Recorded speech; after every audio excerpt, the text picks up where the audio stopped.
More to Marketing.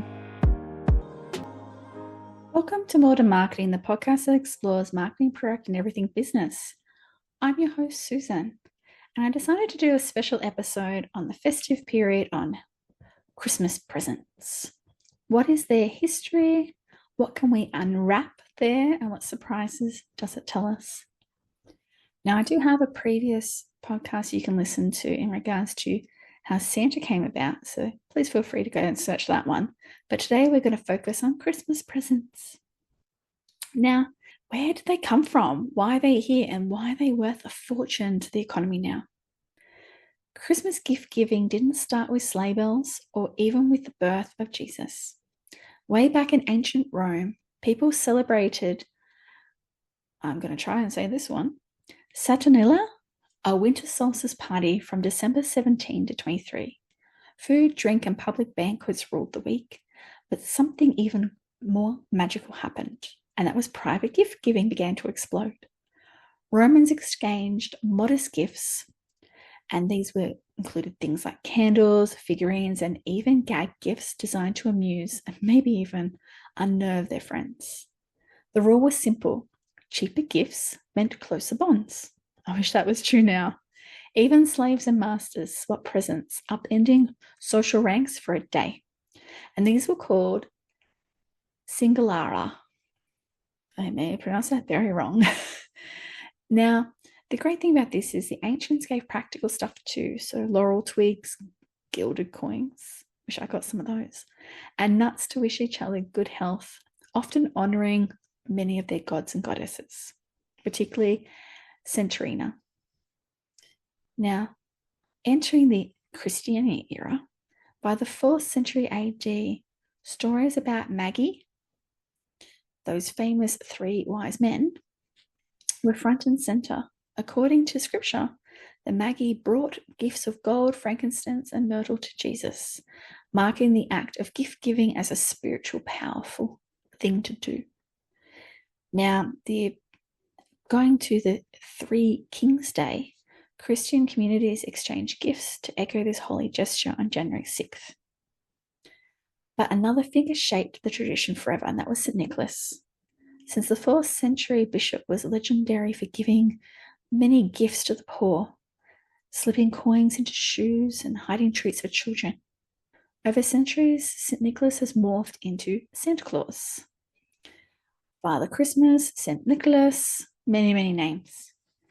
Each a local version of this magical gift giver who rewarded kindness and eventually good behavior in children. Christmas in medieval Europe was a wild adult affair, though. Bands of carolers and revelers, often young men, would wassail from house to house, demanding handouts from wealthy citizens.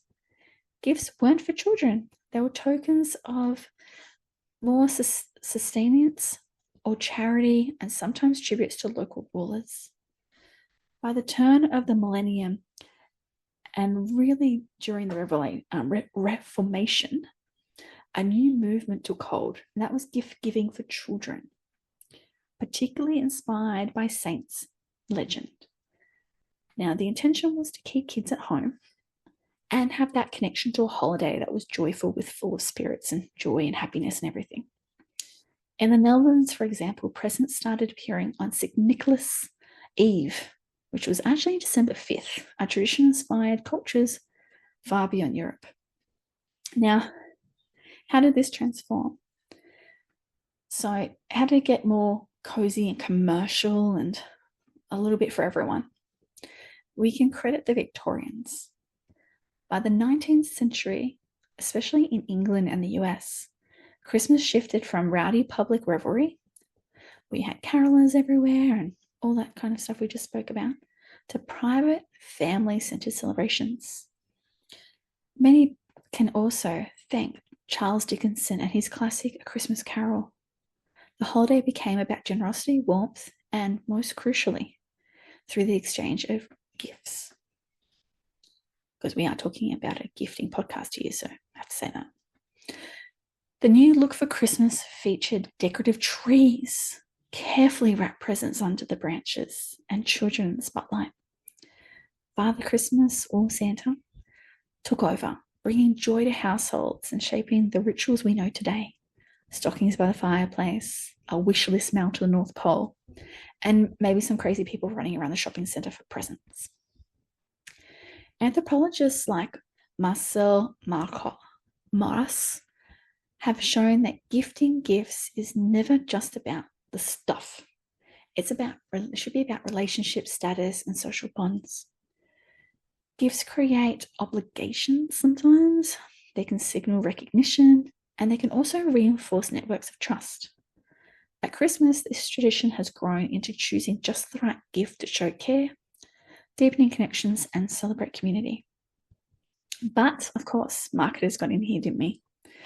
In the late 19th century and 20th century, marketers, of course, saw an opportunity as families looked for more and more ways to express kindness and love through gifts. Santa turned up at shopping malls. Wrapping paper became an industry. And also brands started really using it as a way for consumers to spend. Christmas gift giving went global, embraced everywhere from Brazil to Japan, Australia, US, you name it. From lavish luxury to homemade trinkets, from thoughtful digital presents to charitable donations. And here's where it really gets interesting, because Christmas presents have become a massive, massive economy drive. In countries like the US, the holiday spending, including gifts, accounts to 20 to 30% of an annual retail sales for businesses. 20 to 30%. The average consumer spends over $700 on gifts alone each year. Globally, Christmas shopping, and that's all in US, by the way, globally, Christmas shopping contributes hundreds of billions of dollars to the economy annually, supporting millions of jobs in retail, manufacturing, logistics, and digital services. In Australia, for example, Christmas retail sales are surging by up to 25% more than the average month, injecting billions into the economy every December. The rise of e-commerce and digital gift cards has only expanded this market, with online Christmas sales growing year on year, approximately 15 to 30% globally since 2020. And this is really illustrating that shift to having some traditional adaptations within digital age. Because let's face it, buying online can be easier, and you can buy from all around the world. So here's some fun facts about Christmas and presents. The earliest Christmas gifts were often homemade sweets, apples or nuts, trinkets meant to delight, not impress. It's richer to give than to have. For centuries, the act of giving has always meant more than what's in the box. Santa Claus? He's really a mashup of a humble Turkish bishop, rowdy European folklore, and a little Hollywood magic, all mixed into one. I love that quote that I found online. Ultimately, the tradition of Christmas presents is a lively story, a blend of ancient rituals, religious symbolism, social change, and outright marketing. Whether the gift is big, small, humble, or grand, it really should be about the connection, celebration, and spreading a little bit of joy. I love that, and that's what I love to do as well. So next time someone asks where the ritual started, let them know. It's about much more than tinsels and tags. It's a history, a community, and really sharing a whole lot of love. Thank you for listening to this podcast on More to Marketing. Subscribe and share, and have a jolly Christmas wherever you are. And don't forget to give. More to Marketing.